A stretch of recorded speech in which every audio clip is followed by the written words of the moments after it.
வணக்கம். அன்பான நெக்ஸ்ட்ஜென் அன்பு நேயர்களே, உங்களை கண்டு மகிழ்வது உங்கள் சித்தயோகி பேரம்பலவாணன்.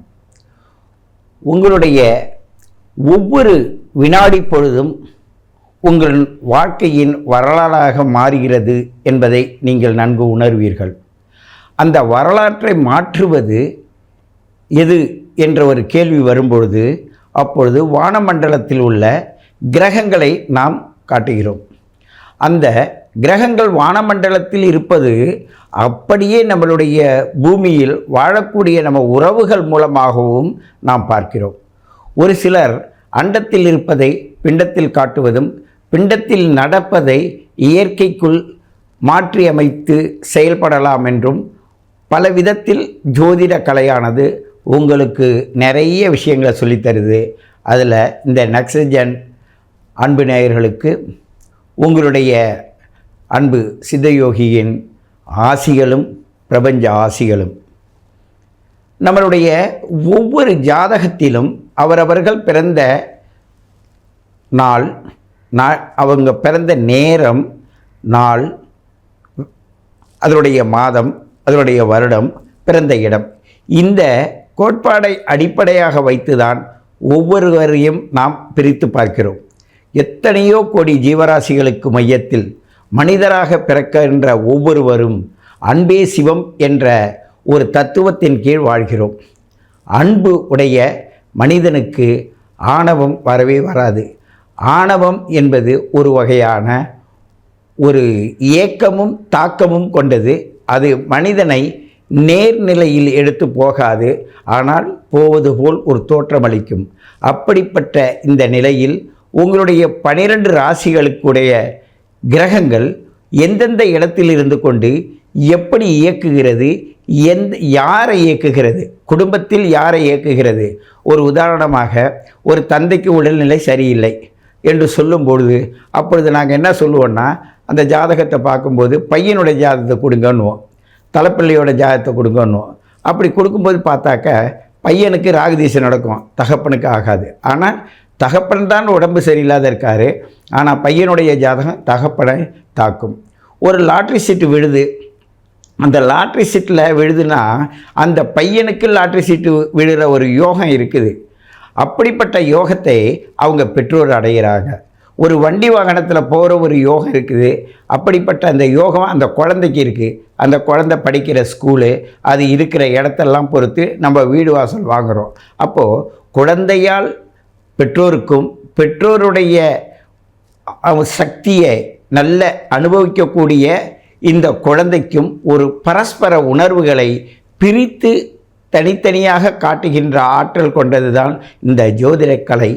இந்த ஜோதிடக்கலையை நீங்கள் உங்களுடைய date of birth, time of birth, place of birth, உங்களுடைய பிறந்த இடத்தை கொடுத்து நீங்கள் தனிப்பட்ட முறையில் அணுகினால் உங்களுடைய அற்புதமான வரலாற்றை நாங்கள் அற்புதமாக உங்களுக்கு தருவோம் என்று கூறிக்கொண்டு, நம்முடைய 2025 ஆண்டோடைய ஒரு அற்புதமான நிகழ்வு உலகெங்கும் நடந்துகிட்டு இருக்கு.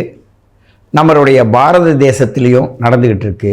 அப்படிப்பட்ட நிலையில் இந்த 12 ராசி நேயர்களும் என்ன கேட்குறாங்கன்னா, எனக்கு ஏதேனும் நடந்து விடுமா, என் குடும்பத்தாருக்கு ஏதேனும் நடந்துவிடுமா, என்னை சார்ந்த இடத்தில் ஏதேனும் நடந்து விடுமா என்ற கேள்விக்கு, பொதுவாக எல்லாரும் கேட்ட கேள்விக்கு முதலில் மேசராசியை எடுத்துக்கொள்வோம்.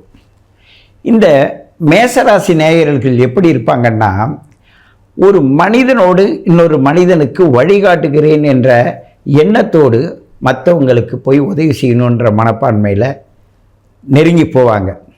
ஆனால் அவர்கள் என்ன நினைப்பாங்கன்னா, இவர்களுடைய உணர்வை புரிந்து கொள்ளாதன் காரணத்தால், ஏனென்றால் இந்த மேஷராசிக்கு செவ்வாய் என்பது அதே 8ஆம் இடத்திற்கு உடையவனும் ஆகிறான். இந்த 7ஆம் அதிபதிக்கு 2ஆம் அதிபதியாக இருப்பதனால் இவர்கள் ஒரு யூகம் வைப்பாங்க. இவங்க உதவுறது சரிதான், ஏதேனும் உள்நோக்கத்தோடு நமக்கு உதவுறாங்களா என்ற மாதிரி கேள்வியை தம் மனசுக்குள்ளே வச்சுக்கிட்டு அவங்கள என்ன நினைப்பாங்கன்னா, ஃபஸ்ட்டு எடுத்தோடனே அவங்க எதிர்பார்க்குற அளவுக்கு இவங்க பேச மாட்டாங்க. அதற்கு பிறகு போக போக தான் மேசராசி நேயர்கள் எப்படி உன்னதமானவர்கள், எப்படி வைராக்கியம் உள்ளவர்கள், எப்படி ஆக்கப்பூர்வமான விஷயத்தை செய்யக்கூடியவர்கள்னு போக போக தான் பார்க்கலாமே தவிர ஆரம்பத்தில் பார்க்க முடியாது. அதை இந்த மாதத்தில் இந்த மாத நிகழ்வு எப்படி இருக்குன்னு கேட்டால், இந்துடைய ராசிக்கு அதிபதியாகிய செவ்வாய், அதுக்கு 8, 9 குடைய குரு, 12 குடையோனும் குருதான். அவர் இவர்களுடைய பெயர்ச்சியின் காரணத்தாலும் 12ஆம் இடத்தில் இருக்கிற ராகு சனி இவர்களின் காரணத்தாலும் இவர்களுடைய சூழ்நிலை இப்பொழுது இவர்கள் பக்குவமாக நடந்தால் மட்டும்தான் இவர்கள் பாதுகாக்க முடியும். இல்லை என்றால் தீராத கடன், தீராத நோய், தீராத பிரச்சனை, வம்பு வழக்கு, கோர்ட்டு கேஸு இது மாதிரி வருவதற்குள்ள வாய்ப்புகளை அவரவர்கள் ஜாதகப்படி அது வருவதற்கு சாத்தியக்கூறு நிறைய இருக்குது. இந்த சனி பகவான் 3ஆம் பார்வையாக முன்னும் பின்னும் பார்ப்பதனால் 12இல் இருந்து கொண்டு 2ஆம் இடத்தை பார்ப்பதனாலும் அங்கே மற்ற கிரகங்களுடைய அவங்க ஜாதகப்படி ஒரு அங்கேயே பிறந்த நேரத்தில் சனி இருந்தால் குடும்ப சம்பந்தமான பிரச்சனை அதிகமாக ஆழ்ந்த நிலையில் உணர வேண்டியிருக்கும். அதே செவ்வாய் இருந்து இந்த சனி பார்த்தானா அந்த குடும்பத்தில் தகராறு நடக்கும். அதே சூரியன் இருந்தே அந்த ஜாதகத்தை பார்க்கணும்னா ஒரு பூர்வீக சொத்தை பற்றி கேட்கும் பொழுது அது சரியான முறையில் கிடைக்குமா கிடைக்காதா என்ற கவலை இருக்கும்.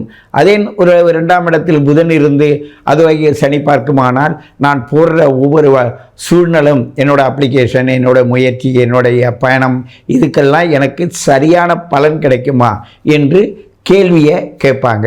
அவங்களுக்குள்ள பதிலானது அவரவர்கள் ஜாதகத்தின்படி தான் தெளிவாக எடுத்து சொல்ல முடியும். பொதுவில் இப்பொழுது மேசராசி நேயர்கள் எப்படி இருக்க வேண்டுமானால் தங்களை தாங்கள் பக்குவமாக வைத்து கொள்ள வேண்டும். கோபங்கள் படக்கூடாது. காரணம், அவர்களுக்கு கோபத்தை உருவாக்குகின்ற சூழ்நிலையை இப்பொழுது அந்த வீட்டு அதிபதி செல்லுகின்ற பாதை அப்படி இருக்குது. 2வது, இந்த கேதுவும் அந்த செவ்வாவும் சேரும் பொழுது தன் அறியாத உள் உணர்வுகள் பயங்கரமாக சக்தியை உருவாக்கிவிடும். தெய்வீகத்தில் இருந்தால் தெய்வீக சக்தியாகும். அவர்கள் என்ன நோக்கத்தில் செல்கிறார்களோ அந்த நோக்கத்திற்கு ஏற்ப அந்த சக்தியானது உங்களோடு வந்து மோதும். அதை நீங்கள் உணர்ந்து பக்குவமாக நடந்தால் உங்களுடைய பலன் மிக சிறப்பாக இருக்கும். மூதாதையர்களுடைய வழிபாடு நீங்கள் செய்ய வேண்டும். உங்களுடைய குலதெய்வத்தினுடைய வழிபாடு சிறப்பாக செய்ய வேண்டும். இவையெல்லாம் தடைப்படும். ஏனென்றால் அந்த இடத்தை அந்த 5 குடைய சூரிய பகவான் ஒரு 2 மாதங்கள் கடந்து செல்லுவதற்குள் இந்த மாதம் நம்மை ஓரளவு பாதுகாத்தாலும் பக்குவப்படுத்தினாலும் நம்மால் அதை கடந்து செல்ல முடியாத நிலையில் நம்மளுடைய சூழ்நிலை அமைஞ்சிரும். நம்மள்கிட்ட எது அதிகமாக வரும்னா சிலரை கோபப்படுத்துவதும் கோபத்துக்கு தகுந்தாற்போல் நம்மை உருவாக்கி கொள்வதும் சூழ்நிலை அமைந்துவிடும். ஆகையினால் நான் சும்மா தான் இருந்தேன், என்ன இப்படி இழுத்து விட்டுட்டாங்கன்னு சொல்கிறது மாதிரி உங்கள் சூழ்நிலை இருக்கும். இருந்தாலும் இந்த மேசராசி நேயர்கள் கணவன் மனைவி என்ற கட்டுப்பாடுக்குள் நீங்கள் இருந்தால் உங்களை எவராலையும் எதையும் செய்ய முடியாது. கிரகங்கள் உங்களோடு சேர்ந்து உங்கள் எண்ணம் போல் உங்களை வாழ வைக்கும். இதற்கு உங்களுடைய பிறந்த ஜாதகம்தான் அதுக்கு துணை புரியும் என்று கூறிக்கொண்டு உங்களை மீண்டும் சந்திக்கிறேன். உங்கள் சித்தயோகி பேரம்பலவாணன். நன்றி.